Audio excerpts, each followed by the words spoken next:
हा एक मोठा दिलासा मानला जाईल काय ओबीसी आरक्षणाचा मार्ग मोकळा होईल?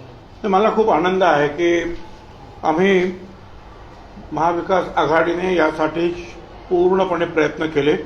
पहिला निरगुडे साहेबांचं जे कमिशन होतं ते काही यशस्वी झालं नाही काही कारणामुळं.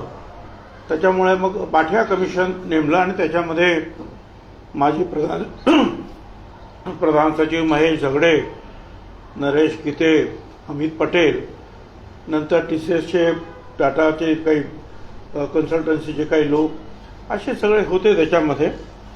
आणि त्याच्यानंतर त्यांनी बाठिया कमिशनने सरकारला सांगितलं की तुम्ही आम्हाला, आमचा आग्रह होता की मध्य प्रदेशाच्या धर्तीवर आपण हे सगळं ताबडतोब करूया का. मध्य प्रदेशला तशी परवानगी त्यांनी दिली. त्यानुसार मग त्यांनी जे आहे शेवटी आमच्याकडे सरकारकडे पाठवलं आणि मग सरकारनं जे आहे आपल्या यंत्रणेद्वारे ती सगळी माहिती गोळा केली आणि मग मुख्यमंत्र्यांनी ती मंजूर करून ती बाठिया कमिशनकडे पाठवलं आणि बाठा हे सगळं जे आहे सुप्रीम कोर्टात आज मांडण्यात आलं. यासाठी अनेक वेळा आम्ही नाफडे साहेबांची मिटिंग्स घेतल्या. अनेक वकिलांचे जे आमचे जे ठरले वकील जे आहेत दिल्लीत, अगदी 3-4 दिवसापूर्वी सुद्धा मी दिल्लीला गेलो त्यावेळेला सुद्धा बोललो, फोनवरून सुद्धा आम्ही सातत्यानं प्रयत्न करत होते. आणि आज आनंद आहे की जे 0% आमचं आरक्षण त्यांनी झालं होतं ओबीसीचं, ते राजकीय आरक्षण आम्हाला पुन्हा एकदा मिळालेलं आहे. त्या आयोगाने असंही म्हटलेलं आहे की काही ठिकाणी जे आहे ह्या ओबीसीची संख्या कमी दाखवलेली आहे, त्या ठिकाणी राज्य सरकारने परत एकदा त्याचं जे काही कलेक्टर लेवलला चेक करायचं असेल ते करा. आणि मग आणि असंही म्हटलेलं आहे दुसरं त्या आयोगाच्या अहवालामध्ये की 50% वरती आम्ही जाणार नाही. परंतु समजा सांगलीच्या सारख्या ठिकाणी किंवा एखाद्या आणखीन जिल्ह्यामध्ये SC आणि ST हे फक्त 10% आहे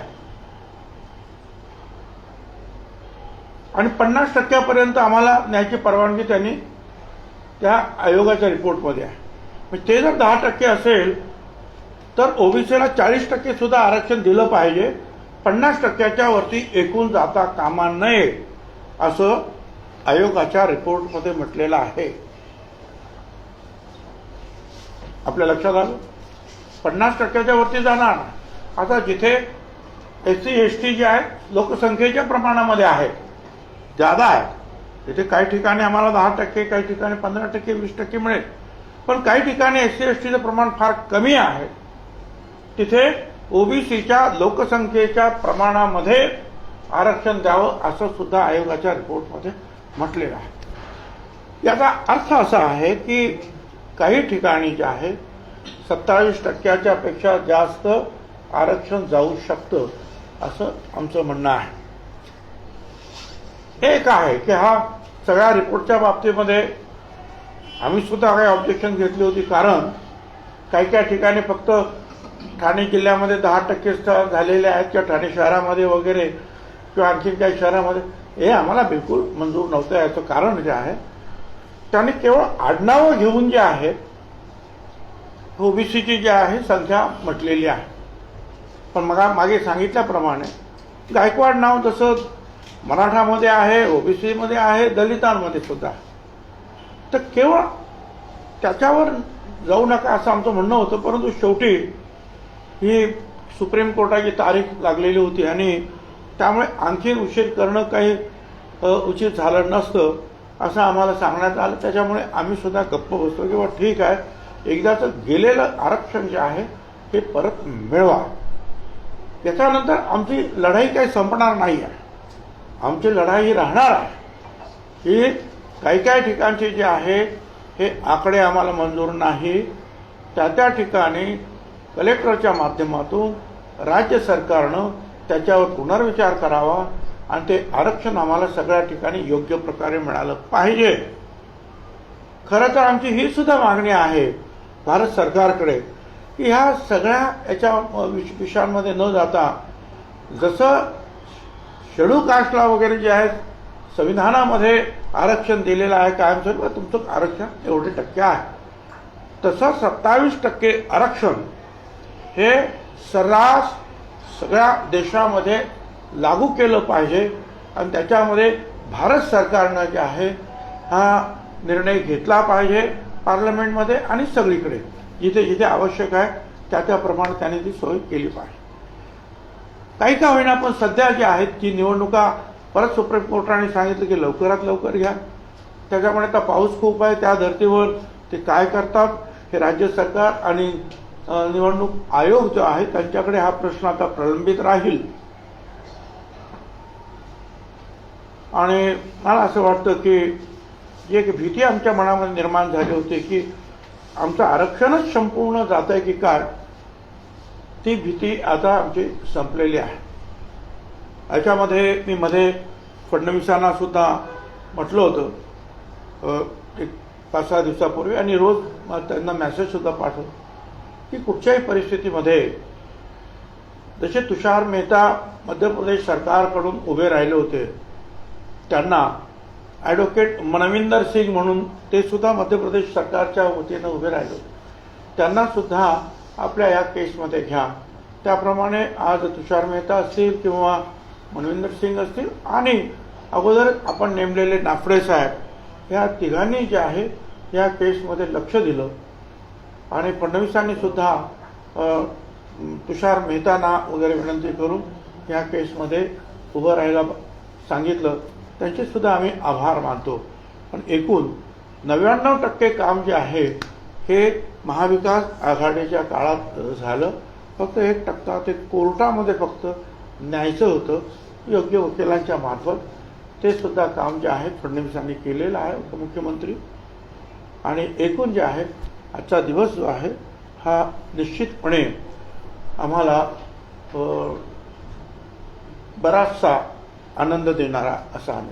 सर, एक या अहवालामध्ये गोष्ट पाहायला मिळाली की ज्या ठिकाणी एसटी आणि एससीची संख्या जास्त आहे त्या ठिकाणी ओबीसी आरक्षणाचा टक्का जो आहे तो फार अल्प असणार आहे. खरं आहे, नंदुरबार आणि अशा काही ठिकाणी आहे.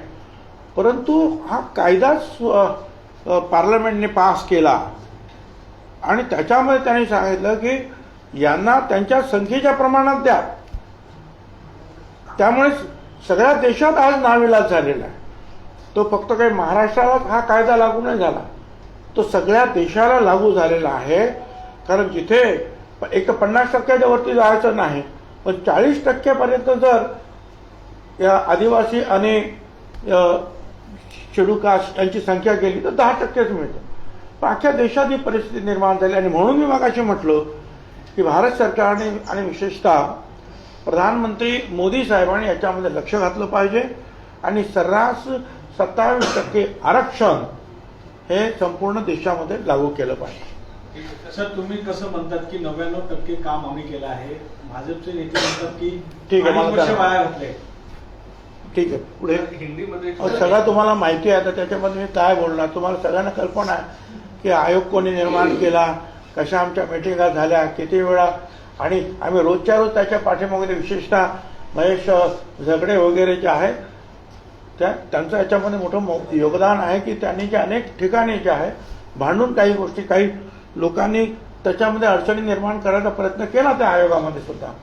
परंतु आपल्या काही लोकांनी बऱ्याचशा प्रमाणामध्ये त्या अडचणी दूर करण्यामध्ये यश मिळवलं. सर, बेसिकली तो प्रश्न आहे आपला की 14 महापालिकाच्या प्रलंबित आहेत आणि इतर 27 जिल्हा परिषद यांच्या निवडणुका कधी पण होऊ शकतात की पावसामुळे पुन्हा त्या लांबल्या जातील आणि ऑक्टोबरला. नाही, तर स्पष्टच आहे की सुप्रीम कोर्टाने सांगितलं की तुम्ही तुमचं ते बघा, पाऊस कधी आहे काय आहे ते, आणि जिथे कमी पाऊस असेल तिथे निवडणुका घ्या. हा सुप्रीम कोर्टाचा मागचा निर्णय आजही लागू आहे.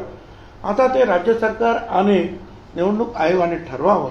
एक तर असं दिसतंय की सगळ्याच महाराष्ट्रामध्ये पूर आलेले आपल्याला पाहायला मिळत आहेत आणि त्यामुळे मला असं वाटतं की ती परिस्थिती पाहता कदाचित आणखी पुढे जाण्याची शक्यता नाकारता येत नाही. परंतु तिथे असं सुद्धा म्हटलेलं आहे सुप्रीम कोर्टाने की 2 आठवड्यामध्ये हे कार्यक्रम जाहीर करावा. आता बघूया ते काय करतात. सर, वेळापूर्वी चंद्रशेखर बावनकुळे यांनी सुद्धा पत्रकार परिषद घेतली. त्यांचं म्हणणं होतं की एकंदरीत जो विलंब झाला आणि आरक्षण गेलं याला कारणीभूत ही महाविकास आघाडीच होती. नाही, विलंब झाला याचं कारण असं आहे की 2017ची केस जी आहे त्याच्यानंतर तुम्ही 2-3 वर्ष जे आहे सरकारमध्ये होते बावनकुळे आणि हे सगळे भाजपचे लोक सगळे, त्यांनी काही केलं नाही आणि त्यांना भारत सरकारने सुद्धा एम्पिरिकल डाटा दिला नाही. तो जर एम्पिरिकल डाटा त्याच वेळेला दिला असता की आमचं सरकार आल्यानंतर आम्ही सुद्धा तो एम्पिरिकल डाटा मागितला, तो ताबडतोब मिळाला असता तर ही परिस्थिती निर्माण झाली नसते. त्याच्यानंतर आपल्या सगळ्यांना माहिती आहे की करोना सुरू झाला आणि 2 वर्ष करोनामध्ये काहीच काम झालं नाही. मला बावनकुळे साहेबांना विचारायचं आहे की तुमची दशवार्षिक जनगणना जी आहे भारत सरकारची ती 2021 मध्ये सुरू व्हायला पाहिजे, ती सुद्धा अजूनही तुम्ही सुरू केली नाही. याचं कारण करोनामुळे तुम्ही जनगणना करू शकत नव्हता. पण तीच परिस्थिती महाराष्ट्रामध्ये सुद्धा लागू होती. सर, एक प्रश्न असा आहे की आपण प्रयत्न केला महाविकास आघाडी सरकारने आणि सगळा बांकी आयोग आणि डेटा जमा केला, कोर्टात ते सादर केलं, कोर्टाने ते रिजेक्ट केलं. तोच तुमचा डेटा रिजेक्ट कोर्टाने त्याच्यावर हे केलं म्हणजे नकारलं की काय? आपण जे डेटा दिला होता आणि जे कुठला बांकी आयोग आणि सुप्रीम कोर्ट केंद्र सरकारकडून जे मागितलं होता की बा आम्हाला हे द्या.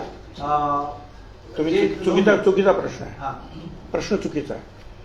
कारण निरगुडे कमिशनचा जो आहे अहवाल तो त्यांनी फेटाळला होता आणि आम्ही जे आहे भारत सरकारकडे मागत होतो, म्हणजे फडणवीस साहेबांनी पण मागितलं, आम्ही पण मागितलं, पण भारत सरकारने आम्हाला दिलं नाही.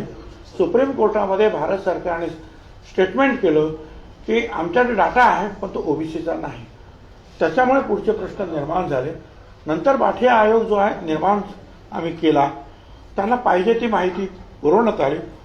काही ठिकाणी जे आहे चुकीची माहिती सुद्धा दुर्दैवाने जमा झालेली आहे, ज्याच्यावर आम्ही ऑब्जेक्शन घेतलं. परंतु वेळेचं बंधन होतं म्हणून जे आहे हा आयोग आम्ही त्या आयोगाचा रिपोर्ट आम्ही तिथे मांडला आणि तो मंजूर करण्यात आला. आणि त्याच्यामध्ये ह्या सगळ्या ज्या गोष्टी आहेत की जिथे 50% म्हणजे 27%पेक्षा जास्त लोकसंख्या असेल ओबीसीची, तर त्या ठिकाणी त्या प्रमाणात द्या. 50%च्या वरती जाऊ नका. शेड्यूल कास्ट शेड्यूल ट्राईबला अगोदर त्याच्यामध्ये मोजा. ह्या सगळ्या गोष्टी त्याच्यामध्ये आयोगात भरपूर गोष्टी आहेत. आता तो संपूर्ण आयोगाचा रिपोर्टच त्यांनी मान्य केल्यामुळे आपण सुद्धा तो रिपोर्टचे शेवटचे जे आहेत त्यांनी काय सांगितलेलं आहे त्यांचं म्हणणं ते आपण जर वाचलं तर तुम्हाला ते कळेल.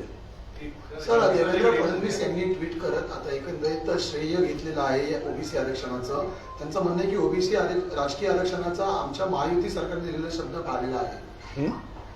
श्रेय एकंदरीत देवेंद्र फडणवीस हे घेत आहेत की महायुती सरकारने सांगितलं होतं की राजकीय आरक्षण मिळवून देऊ ओबीसी समाजाला आणि ते आम्ही मिळवून देऊन आमचा शब्द पाळलेला आहे असं ट्विट त्यांनी केलेलं आहे. त्यांचे धन्यवाद एवढेच की त्यांनी जे आहे आम्ही सांगितल्यानंतर तुषार मेहतांना वगैरे आणि एक मीटिंग त्यांनी घेतली फक्त ह्या संदर्भामध्ये संबंधित अधिकाऱ्यांची. कारण फडणवीस साहेबांना वेळच मिळाला नाही ना ह्या सगळ्या ज्या आहेत मंत्रिमंडळ आणि परत मंत्री काय करायचं त्यांची ते केस ते मी समजू शकतो त्यांची परिस्थिती काय आहे. पण त्यांनी जे आहे एवढं केलं की तुषार मेहतांना विनंती केली, हा एवढा त्यांचा भाग आहे. बाकी जे आहे जे आम्ही केलं तेच बाटियाने किंवा कमिशनने आयोग तिथे रिपोर्ट दिला की ज्याच्यामध्ये काही त्रुटी आहे हे आम्ही मान्य केलेले आहे. सर याच्यामध्ये एक शेवटचा प्रश्न. याच्यामध्ये एक प्रश्न निर्माण होतो की तुम्ही सगळे मेहनत केले आणि केंद्र सरकारला जी मागणी केली डेटाची ती दिली नाही, परंतु त्याच दरम्यान मध्य प्रदेश सरकारला त्यांनी डेटा दिला आणि त्या ठिकाणी चुकीचा प्रश्न परत सांगता. मध्य प्रदेश सरकारला सुद्धा त्यांनी डेटा दिला नाही. तुम्ही अभ्यास करा मग प्रश्न विचार प्लीज. याचं कारण असं आहे मध्य प्रदेश सरकारने सुद्धा जे केलं त्याच धर्तीवर आम्ही सुद्धा जे आहे हा आयोगाचं काम केलेलं आहे. मध्य प्रदेशात सुद्धा त्यांनी एम्पिरिकल डाटा दिला नाही. आम्ही सांगितलं सगळ्या हिंदुस्तानला द्या, त्यांनी कुणाला दिलेलं नाही. हिंदीला आज मुझे बहुत खुशी है. चुकीचे प्रश्न विचारतात. त्याच्यामध्ये एक गोष्ट प्लीज तुम्हाला माहित नाही तर कशाला विचारणार.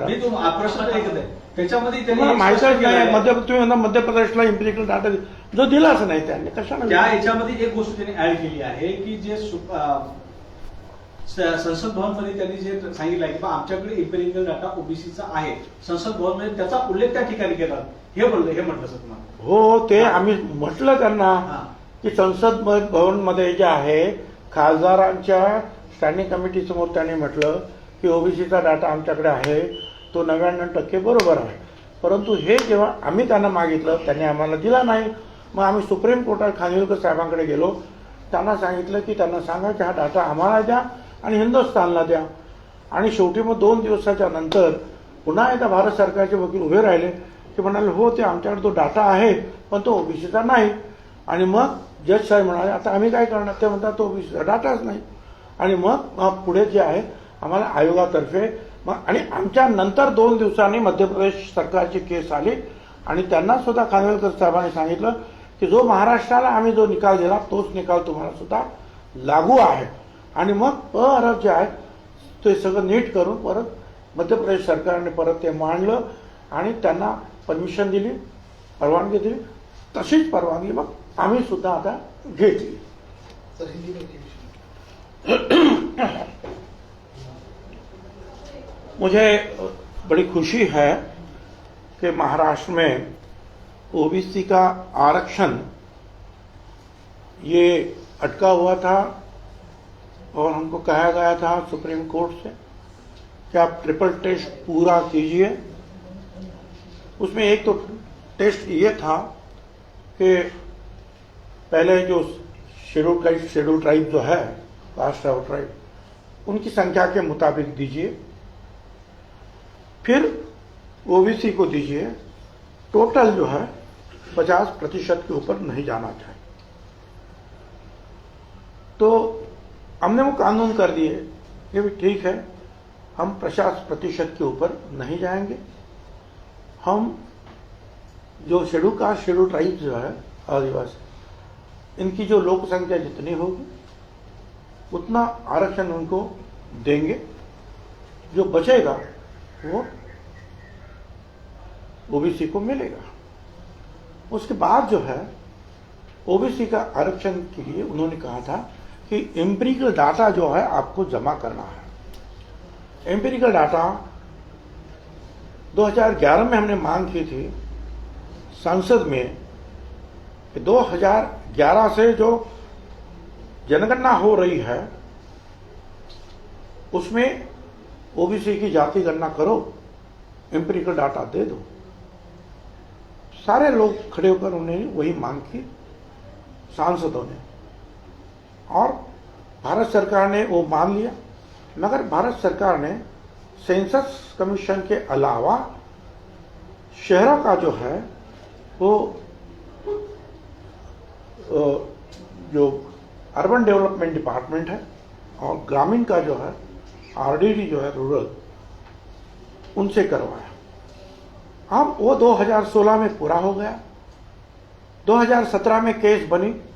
फडणवीस साहब जो यहाँ मुख्यमंत्री थे, एक शख्स गए सुप्रीम कोर्ट में और उन्होंने कहा कि भाई ये ट्रिपल टेस्ट नहीं हुआ है.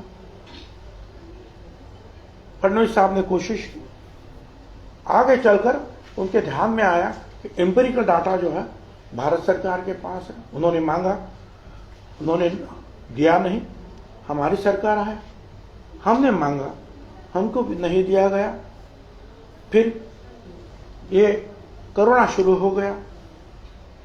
फिर हम फिर से सुप्रीम कोर्ट में गए और हमने कहा कि इन्होंने सांसद में भी कहा कि ओबीसी डाटा है 99% ठीक है, तो फिर अभी जो है वो डाटा हमको दीजिए क्योंकि ये देश की प्रॉपर्टी है. तो भारत सरकार ने कह दिया कि हमारे पास डाटा है मगर वो ओबीसी का नहीं है. तो सुप्रीम कोर्ट फिर से बोले भाई ये तो ओबीसी का डाटा ही नहीं बोलते. और फिर इसलिए हमने फिर से आयोग गठन किया. 15 दिन में हमको मुद्दत दी गई. 15 दिन में वो आयोग का काम ठीक नहीं हुआ. फिर दूसरा आयोग जो है हमने निर्माण किया, बाठिया आयोग. और बाठिया आयोग ने जो हमारे सरकार की ओर से जो मदद मांगी पूरी मदद हमने की. और जो मध्य प्रदेश गवर्नमेंट ने किया था क्योंकि बाद में मध्य प्रदेश गवर्नमेंट ने उनको सुप्रीम कोर्ट ने इजाजत दी थी कि ओबीसी का आरक्षण आपको लागू है। तो उन्होंने जिस ढंग से किया था रिपोर्ट, उस ढंग से हमने कहा भाटिया साहब को कि वैसे किया जाए। कोशिश की गई, सारा जो डाटा जो जमा कर दिया गया।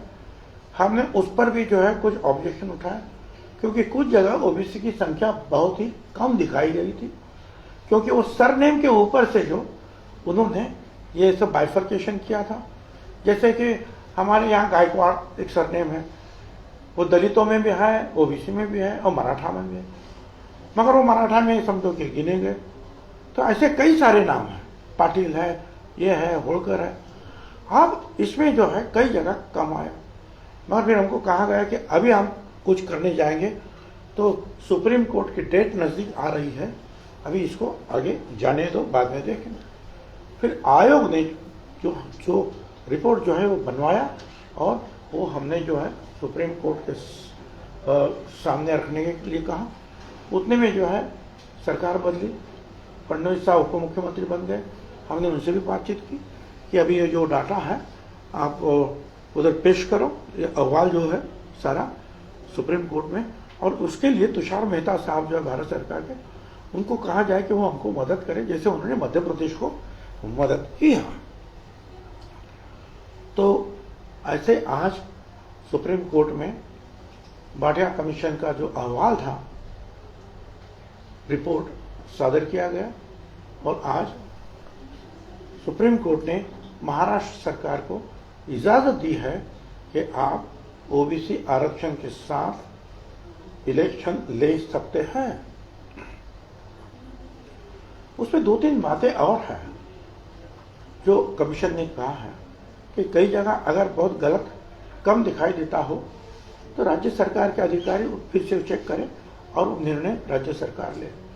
और एक बात लिखी है कि जिस डिस्ट्रिक्ट में, जिले में समझो SC/ST 10-15% है, तो 50% तक का जो है बचा हुआ 27% के ऊपर का भी ओबीसी को आरक्षण देना चाहिए।